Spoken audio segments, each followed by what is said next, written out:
I remember being on holiday and you look at, obviously there's no internet then, and you look at the papers and it's like Tranmere Rovers have signed a midfielder from Ireland, I think, and I think it was Billy Woods at the time, and you're on hold and you're thinking, you're like starting over again, you know. I understand that's the way a club works, you know. A club's they got to look for players, but you're thinking, I've just had a good season. You think you're going to come into the new season as maybe progress again, but they're out buying other players, so you sort of, you're back to square one kind of thing. But I think it was just so hard to get into that team, because they was just so good. You know, there's so many good players.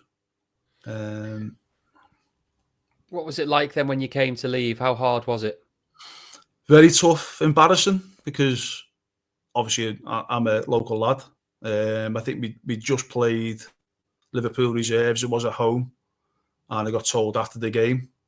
And I remember, I can hold my hand up, I shed a tear, you know, because I had all my family were up in the stand, you know, and I just walked out and obviously went home. I literally lived 5 minutes away from the ground, you know, so it was more embarrassing than anything. Because you're a local lad, and I don't know, I think I've been there that long as well, nearly 10 years, you know, so it was tough, really tough. And I think it shows you the brutal nature of football, that once you're gone, you're gone. And I mean, it was like, that's it, see you later. I think I went back the next day to pick up the money I was owed, and you were literally gone, like, you know. How long did it take you to get over that then? Because it's interesting looking at your career. You obviously make these appearances for Tranmere, and then that maybe don't kick on in the way that you perhaps expected that you might have done. So, like, how long did it take you to get over it? Quite a few years, actually. I think, Matt. I think maybe I look back and probably look to blame people, but when you grow up, I think the only person to blame is myself. You know, the only person who could have done something was me.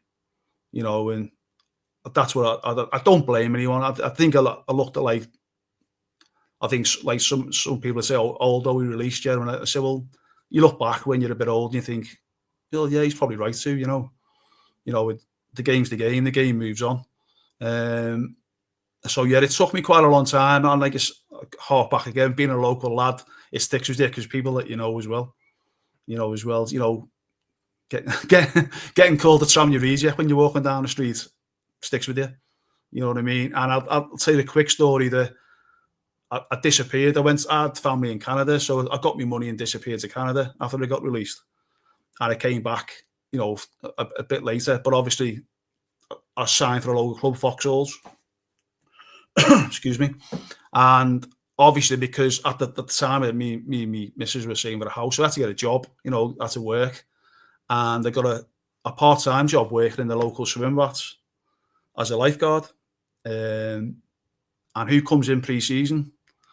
The whole squad. So I'm sat at the top of a flume ride, and Pat Nevin and Gary Stevens come up and see me sat in there. So he's like double taked, you know. And I was like, oh, just go.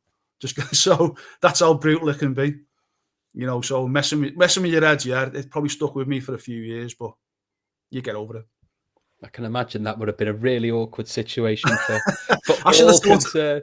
I should have told Pat he wasn't big enough. Are you still proud though of what you did within your career and yeah, pull on the Tranmere shirt?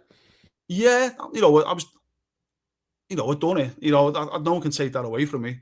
You know, it was me dreams to be a professional footballer. You know, to play these grounds and to play for my local team. You know, no one can take it away from you. You know.